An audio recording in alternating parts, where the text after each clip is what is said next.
Bharat Ratna doctor Bhimrao Ambedkar को कोटि कोटि नमन। ये कार्यक्रम डॉक्टर भीमराव अंबेडकर के जीवन पर आधारित है, जहां भारत की जनता के प्रति उनके योगदानों को पूरी सजगता से चित्रित और रेखांकित करने का प्रयास है। कार्यक्रम में दिखाई गई घटनाएं लब्ध प्रतिष्ठ पुस्तकों से ली गई हैं। इस कार्यक्रम के जरिए चैनल की ओर से एक विश्वसनीय, सजग और सकारात्मक प्रयास है कि डॉक्टर बाबा साहेब भीमराव अंबेडकर के जीवन की संघर्ष यात्रा एवं गौरव गाथा पूरे आदर के साथ घर घर पहुंचे और उनके योगदानों से सभी संपूर्णता में परिचित और आह्लादित हों।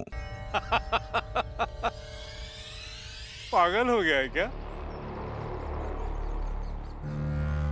मत भूल कि वो घर मेरा है। जिसे चाहूंगा उसे रखूंगा और जिसे चाहूंगा उसे निकाल दूंगा।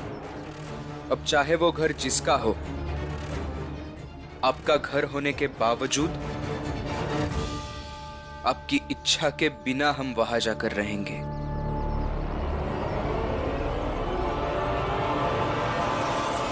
शायद ये आप ही के कुकर्मों की सजा है। गलती के लिए तो सजा मिलनी चाहिए और दंड के बिना कोई अपराध बंद नहीं हो सकता। क्योंकि आज ही किसी ने मुझसे कहा है कि हर गलती को दंड मिलना आवश्यक है। अच्छा, ठीक है, फिर मैं भी देखता हूं कि तुम उस घर में कैसे वापस जाते। जोशी जी, आपको जो करना था वो तो आपने कर लिया, अब देखना ही तो बचा है, तो फिर देख ही लीजिए।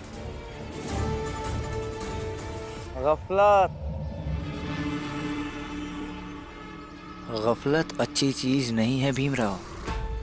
हम ऊंची जाति के लोगों की ताकत को आजमाना बंद करो। मार के फेंक दिए जाओगे किसी दिन। और ये जो इतनी ऊंची ऊंची बातें जो तुम करते हो, किसके भरोसे? अपनी पत्नी रमा के भरोसे। ये तुम्हारी तारीफ में दो चार बड़ी बड़ी बातें कर देती है और तुम्हें लगता है कि तुम्हारी औकात किसी ने देखी ही नहीं। वरना ना कभी ऐसी बातें करते, ना कभी ऐसी हिम्मत करते और ना ही कभी ऐसे सपने देखते तुम।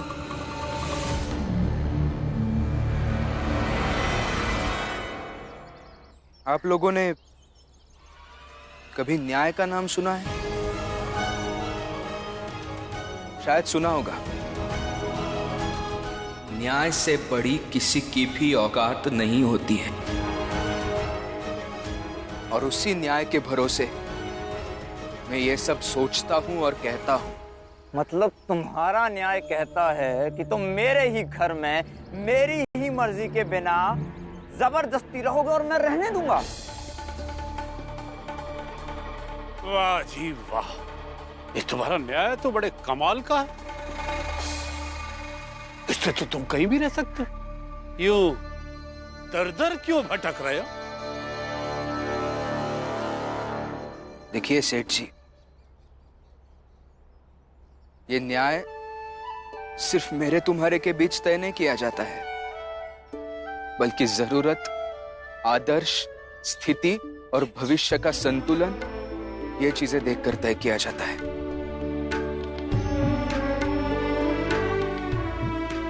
लेकिन ये सब बातें आपको कभी समझ में नहीं आएगी। आप रहने दीजिए, हम चलते हैं। चला बाबा, चला। मन ही मनोरथ छाड़ी दे, तेरा किया न हो।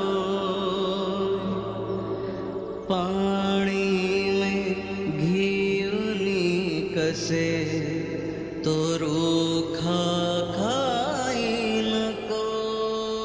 किराया समय से देना होगा और 1.5 रुपया से 1 पैसा कम किसी भी महीने नहीं लूंगा। 5 रुपए महीने का किराया मैं देता हूं आपको। 1.5 रुपया के बदले 5 रुपया किसे खराब लगेगा? तुम लोग घर कहीं और देख लो, ये मकान तो किराए पे चढ़ गया। हम कहीं और नहीं जाएंगे, बल्कि उसी घर में वापस जाएंगे जहां से आपने हमें निकाला था। रौब कभी कम नहीं होगा। तुम्हारे इसी रौब की वजह से वो चाल छोड़कर सड़क पर आ गए हम लोग। अरे उस मकान मालिक से मिन्नतें कर लेते, उस कमजोशी से माफी ही मांग लेते। लेकिन नहीं, तुम्हें तो अपना ज्ञान बघारना था। खुद घर ढूंढते तो पता चलता। अब लो बिछाओ यहाँ सड़क पर। मीराबाई, हद से ज्यादा बोल रही हो। उस समय भीम की जगह अगर मैं होता तो मैं भी वही करता। हाँ बाबा, अगर मैं भी होता तो मैं भी वही करता। हाँ, लेकिन अब आगे क्या करना है ये बताइए ना। दीदी, हम सब चाल में वापस उसी घर में जाएंगे। रमा बेटा, इतना आसान नहीं है। हमें कोई ना कोई उपाय ढूंढना पड़ेगा।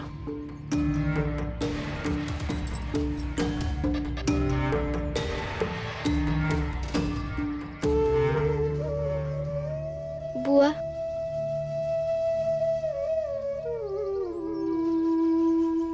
ये है ना,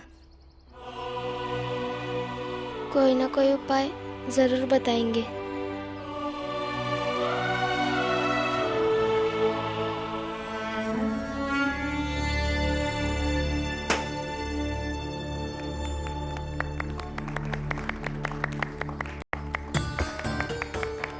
बधाई हो मालिक, बधाई हो, बधाई हो मालिक।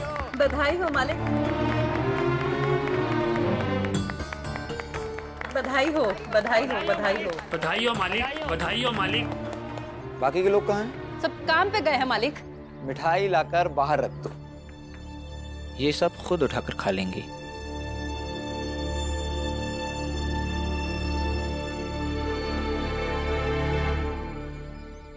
खाओ, तुम लोगों के लिए ही है। जी जी मालिक।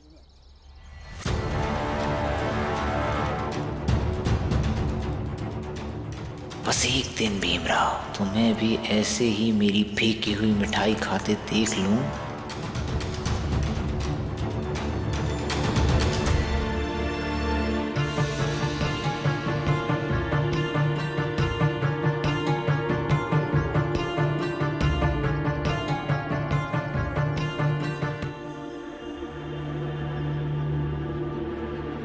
बुढ़िया,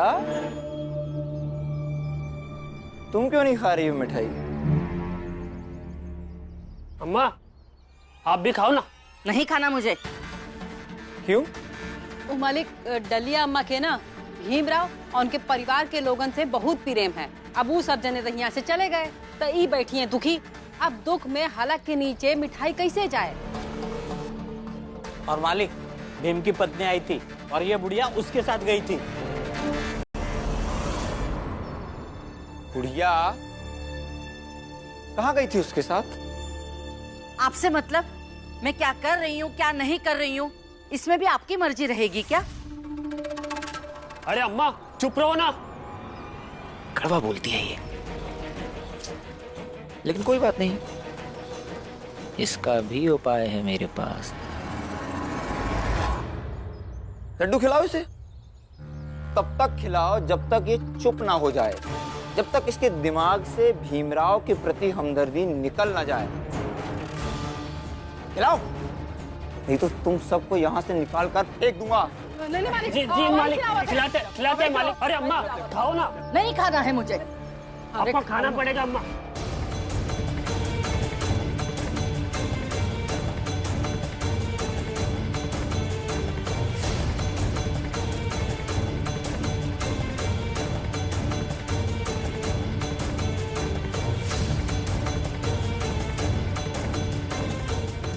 अम्मा, मालिक माफ कर दीजिए। अम्मा को माफ कर दो औरत है।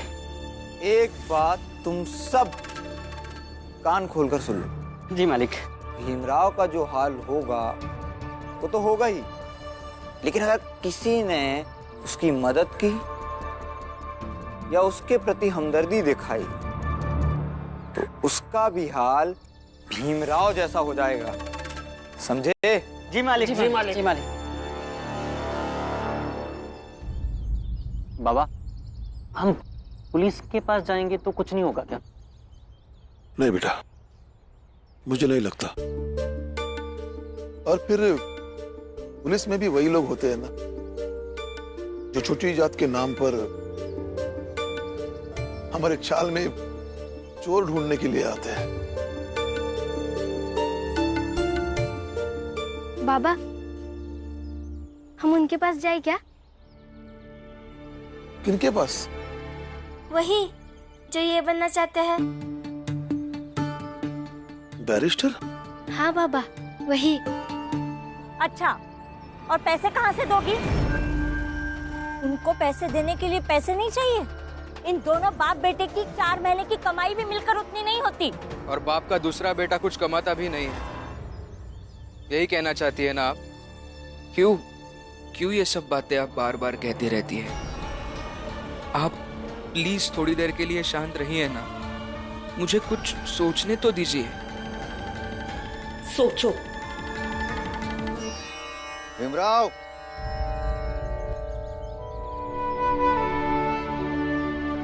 गुरुजी, आप यहाँ? इसमें इतना क्या सोच रहे हो? शासन में जब निचले पायदान पर बैठा हुआ अधिकारी आपकी बात नहीं मानेगा, तब आपको उच्चतम पद पर बैठे हुए व्यक्ति के पास जाना चाहिए और फिर उम्मीद करनी चाहिए कि वो पढ़ा लिखा होगा, पिछले वाले व्यक्तियों से वो अधिक समझदार होगा और उसमें शासन के प्रति अधिक निष्ठा होगी। पर गुरुजी, समझ ही नहीं आ रहा है कि जाएं किसके पास। बंबई के गवर्नर के पास?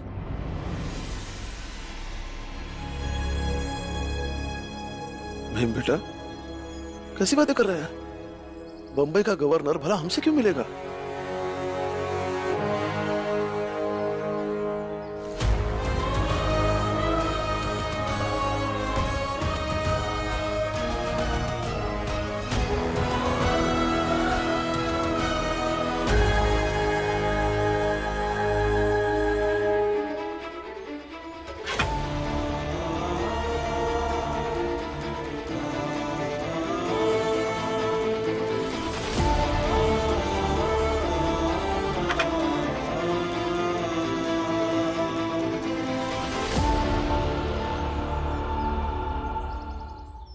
बाबा, आपने इतने साल फौज में काम किया है। आई बताती थी, फौज में बहुत सारे लोग आपको जानते थे। आपकी ईमानदारी और कर्तव्य निष्ठा के चर्चे होते थे फौज में। तो फिर क्यों नहीं मिलेंगे हमें गवर्नर?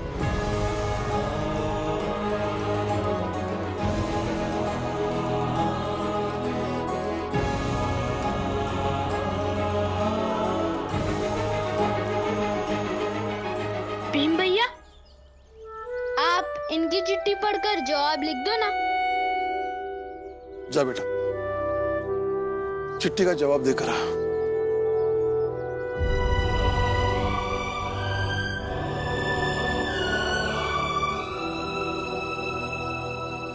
राम जी, पिछले 2 दिनों से भीम बगीचे में पढ़ाई के लिए नहीं आया। हमें बड़ी चिंता हुई। आपके चौल में गए थे हम आज, वहां इसी लड़के ने हमें इस बारे में बताया, तो यहां चले आए।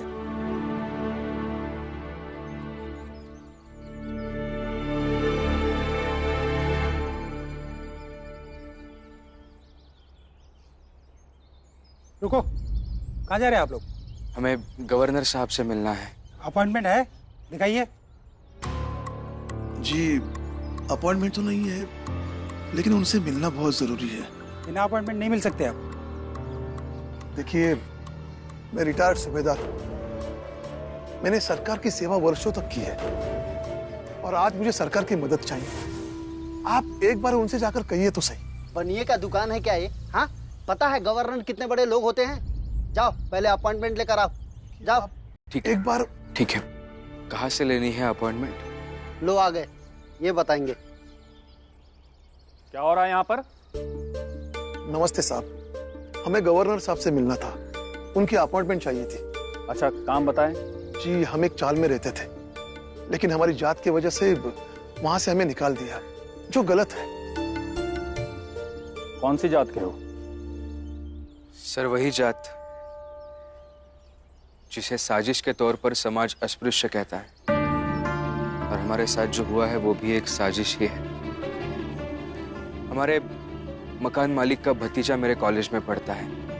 और कॉलेज में भी वो मुझे पढ़ने नहीं देना चाहता। उसके ज्यादती पर मैंने कुछ कहा तो हमें मकान खाली करने के लिए कहा गया।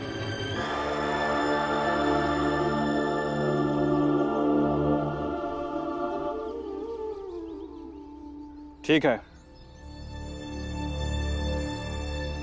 अगले 3 महीने के बाद का अपॉइंटमेंट है। जाओ अभी। 3 महीने? साहब, 2 बेटे, 2 बहू, 2 छोटे बच्चे, एक बहन को लेकर मैं 3 महीने सड़क पर नहीं रह सकता। देखिए साहब, मैं फौज में रहकर सरकार की बहुत सेवा की है, एक बार मदद कीजिए। कहा ना, गवर्नर साहब अगले 3 महीने तक नहीं मिल सकते। उनसे मिलना बहुत जरूरी है। ऐसे खुले आसमान के नीचे हम 3 महीने नहीं रह सकते। आप समझने की कोशिश कीजिए ना। हाँ सर, अगर आजकल में कुछ हो सकता है तो देखिए ना। जाओ यहाँ से, नहीं तो पुलिस बुलाकर थाने भिजवा दूंगा। ठीक है, बुलाइए पुलिस को, मैं भी देखता हूं ऐसे कैसे वहां पे थाने लेकर जाएंगे। संभालो अपने बाबा को, ले जाओ।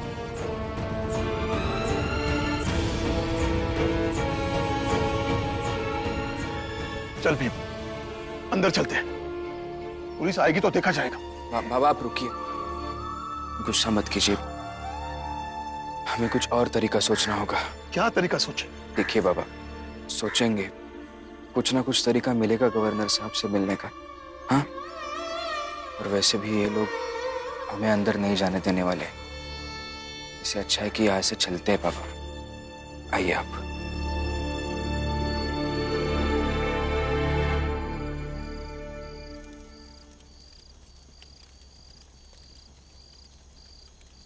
ये लो रमा, थोड़ा सामान ले आई हूँ, देख ले।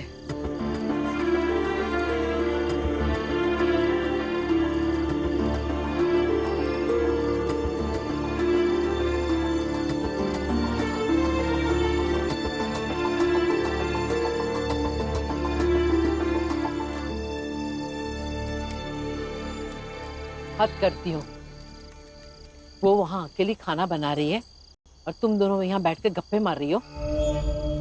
नई जगह है देखिए, तो कारभार भी नया है तो बंदोबस्त भी नया रहेगा।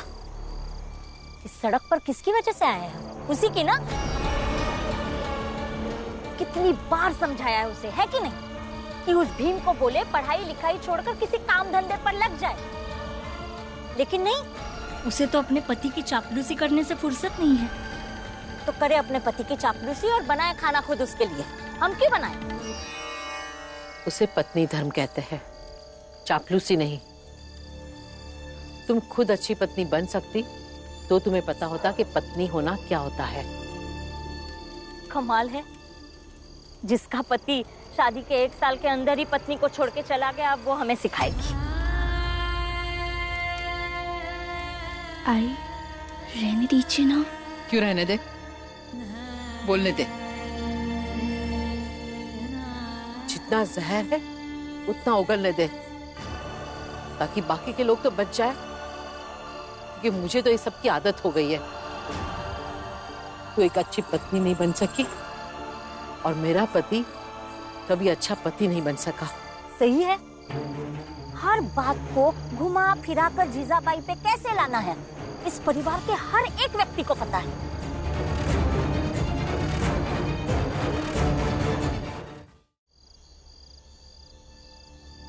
ये ले लक्ष्मी, नारियल पानी पी लेना। लक्ष्मी के लिए नारियल पानी लेने गई थी, पेट से है ना। तेरे लिए रमा और भीम कोई मायने नहीं रखते हैं, लेकिन मेरे लिए सब बराबर है, क्योंकि ये मेरा परिवार है।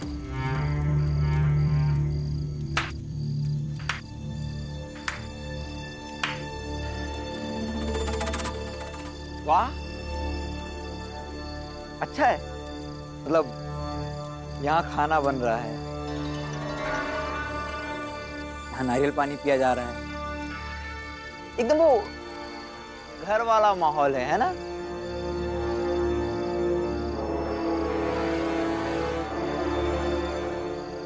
सड़क को ही घर समझ लिया है क्या तुम लोगों ने? और कहाँ है क्रांतिकारी भीमराव? भाग गया क्या तुम सबको छोड़कर? नहीं,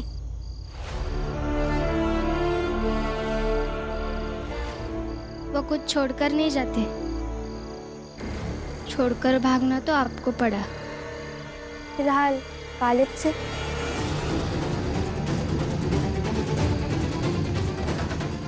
बहुत उड़ रही है ना तू। तुमको और भीम को मैं सारी जिंदगी तर तर की ठोकर खाने पर मजबूर कर दूंगा। जब तक मैं और मेरे पति साथ में हैं, हर चुनौती को मात दे देंगे।